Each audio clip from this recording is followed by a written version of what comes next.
नमस्कार, मैं हूं विशाल यादव। सेना के जवानों से कुत्ते टहलवा रही है मोदी सरकार। सेना के जवानों से चौका बर्तन और घर का काम करवा रही है मोदी सरकार। दोस्तों, बड़ी खबर सामने आ गई है जहां पर कोर्ट ने सरकार की नीतियों पर बहुत बड़ा एक्शन लिया है। यह समझ लीजिए कि सीधा नोटिस जारी कर दिया गया है। ऐसे ही नहीं कोई वर्दी पहन लेता है। वर्दी पहनने के लिए जुनून, जज्बात, देश की सेवा का समर्पण भाव होता है, तब जाकर के एक जवान नौजवान बनता है, फौजी बनता है। लेकिन दोस्तों, मोदी सरकार जवानों को इतना मजाक उड़ाएगी और उनकी नौकरी बड़े बड़े अफसरों के घर में लगवा देगी।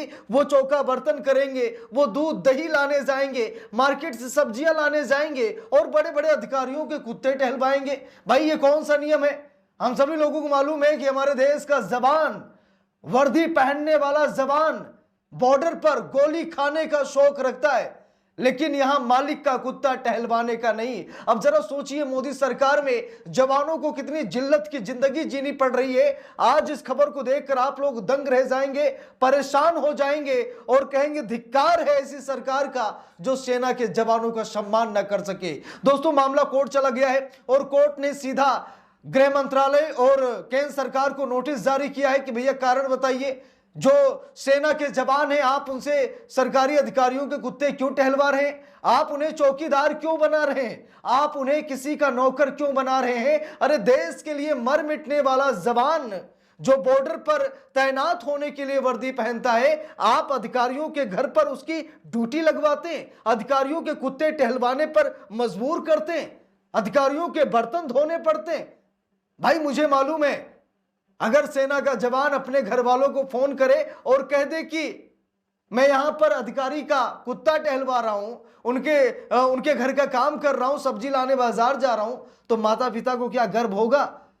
बेटा जब कहे कि हां, मैं बॉर्डर पर खड़ा हूं, दुश्मन मेरे सामने है, हाथ में बंदूकें हैं, तब उसका असर क्या होगा और ये घर में काम काज करने का क्या असर होगा? दोस्तों, मैं आपको खबर दिखाने जा रहा हूं और शायद इस खबर को देखकर सुनकर आप सभी लोग दंग रह जाएंगे। इस वीडियो को ज्यादा से ज्यादा लोगों तक शेयर कीजिए ताकि ये जो सरकार है ना, जो हमारे जवानों का अपमान कर रही है, वर्दी का अपमान कर रही है, इसे भी सबक मिले और सरकार जल्द ही इस समस्या का समाधान करे। देखिए, खबर में लिखा भी है, हिंदुस्तान अखबार में खबर भी छपी है। लिखा है कि अधिकारियों के कुत्तों की देखभाल में तैनात किए जा रहे जवान कौन है? हाई कोर्ट पहुंचे शख्स। अब दोस्तों, सबसे बड़ी बात यह कि एक आर्मी के जवान है, वो कहां चले गए? सीधा हाई कोर्ट।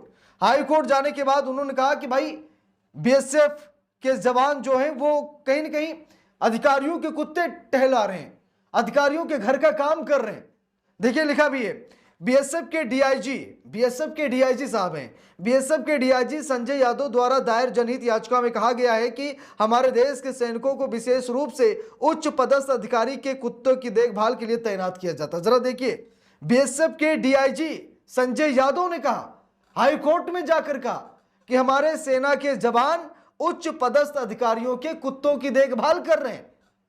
बॉर्डर पर जवानों की कमी है और यहां पर अधिकारियों की सेवा कराई जा रही है। देखिए, खबर में लिखा भी है, हाल ही में दिल्ली हाई कोर्ट ने गृह मंत्रालय और बॉर्डर सिक्योरिटी फोर्स यानी बीएसएफ से एक जनहित याचिका पर जवाब मांगा है। याचिका में आरोप लगाया गया है कि केंद्रीय सशस्त्र पुलिस बल यानी सीएपीएफ के जवानों को बड़े पैमाने पर घरेलू कार्यों में दुरुपयोग किया जा रहा है। यह याचिका बीएसएफ के डिप्टी इंस्पेक्टर जनरल डीआईजी ने दायर की है।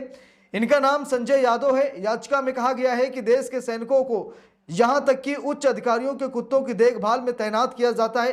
संजय यादव ने अपने अनुभव के आधार पर इस प्रथा को व्यापक और चिंताजनक बताया है। मुख्य न्यायाधीश डीके उपाध्याय और न्यायमूर्ति राव गंडेला की खंडपीठ ने बीएसएफ और एमएचए को नोटिस जारी कर याचिका में लगाए गए आरोपों का जवाब दाखिल करने का निर्देश दिया है।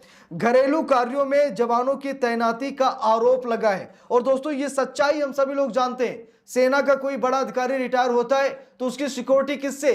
किसी आर्मी के जवान से ही कराई जाती। चलिए ठीक है, 1 महीने, 2 महीने, 4 महीने, 6 महीने, 1 साल बहुत है। आप उसे लंबे समय तक भाई क्यों सिक्योरिटी दे रहे हैं? अगर सिक्योरिटी देनी ही है तो भाई बहुत सारे पुलिसकर्मी हैं, उनको लगा दीजिए, ठीक है, या फिर प्राइवेट सिक्योरिटी गार्ड आते, उनको लगा दीजिए। ये कोई जरूरी है कि सेना का जवान ही उनके यहां नौकरी करे, उनके यहां चौखट पर पहरेदारी करे, उनके कुत्तों की देखभाल करे? जरूरी है क्या कि जवान ही होना चाहिए?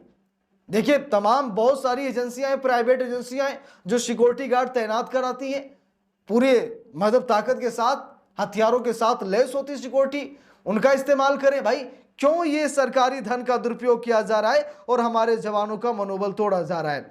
तो बात है दोस्तों कि यह भी कहा जा रहा है कि बहुत सारी वैकेंसियां खाली भी हैं, लेकिन उसके बावजूद देखिए यहां पर लिखा भी है, याचिका में कहा गया है कि यह प्रथा आम हो चुकी है कि बीएसएफ के कई जवानों को सीमा पर या कानून व्यवस्था ड्यूटी पर लगाने के बजाय वरिष्ठ अधिकारियों के निजी घरों में घरेलू कामों के लिए तैनात किया जाता है। याचिकाकर्ता ने चेताया कि इस तरह का दुरुपयोग न केवल राष्ट्रीय सुरक्षा और कानून व्यवस्था के लिए खतरा है, बल्कि सार्वजनिक खजाने पर भी अनुचित बोझ डालता है। उन्होंने बताया कि वर्तमान समय में सीएपीएफ और असम राइफल्स में 83,000 से अधिक रिक्तियां हैं। ऐसे में उपलब्ध बल का निजी उपयोग बेहद गंभीर मामला है। अब देखिए यहां पर बताया भी गया कि असम राइफल्स और सीएपीएफ में 83,000 से ज्यादा वैकेंसियां खाली पड़ी हैं। वैकेंसियां नहीं यहां पर पूरी की जा रही हैं और जवानों को अधिकारियों के घरों पर तैनात किया जा रहा है, उनसे घरेलू काम कराया जा रहा है। 2016 के आदेश का हवाला भी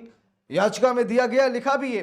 संजय यादव ने अपनी याचिका में 21 सितंबर 2016 के एक कार्यालय ज्ञापन का भी उल्लेख किया है, जिसमें सुनिश्चित करने का निर्देश दिया गया था कि सेवानिवृत्त के 1 महीने के भीतर अधिकारियों को मिले सभी विशेषाधिकार जैसे घर पर जवानों की तैनाती, वाहन, निजी सुरक्षा आदि वापस ले लिए जाएं। तो बात यह है कि कोर्ट का आदेश भी है, 21 सितंबर 2016 को कोर्ट ने मतलब एक ज्ञापन का भी उल्लेख किया था और बताया था कि जो सेना के रिटायर्ड जवान हैं, जो विशेषाधिकार मिले उसे वापस ले लिए जाएं, जैसे कि घर, जवानों की तैनाती, वाहन, निजी सुरक्षा, इन सब चीजों को वापस ले लेना चाहिए। लेकिन बावजूद इसके कुछ नहीं हो रहा है। इसके बाद बीएसएफ ने 131 जवानों की सूची भी तैयार की जो विभिन्न सेवानिवृत्त पुलिस और सीएपीएफ अधिकारियों के यहां अनधिकृत रूप से काम कर रहे थे। लेकिन संजय यादव कहना है कि बीएसएफ प्राधिकरण ने ना तो इन जवानों को वापस बुलाने की कार्रवाई की और ना ही सेवानिवृत्त अधिकारियों से अनधिकृत उपयोग का खर्च वसूला है। अब यहां पर देखिए साफ साफ संजय यादव ने कहा कि बीएसएफ ने क्या किया कि जिन जवानों की तैनाती की गई ना तो उन्हें वापस बुलाया और ना जिनके यहां तैनात किया गया था इन जवानों को उनसे कोई खर्च लिया गया कि भाई ये भाई सरकारी पैसा है, जनता का पैसा है, आप अपने आनंद के लिए एंजॉय कर रहे हैं। भाई नहीं होना चाहिए ना। लेकिन अब देखते हैं कि इस पूरे मामले पर आगे क्या कुछ होता है, मोदी सरकार क्या जवाब देती है, बीएसएफ क्या जवाब देता है, क्योंकि कोर्ट ने तो नोटिस जारी कर दिया है।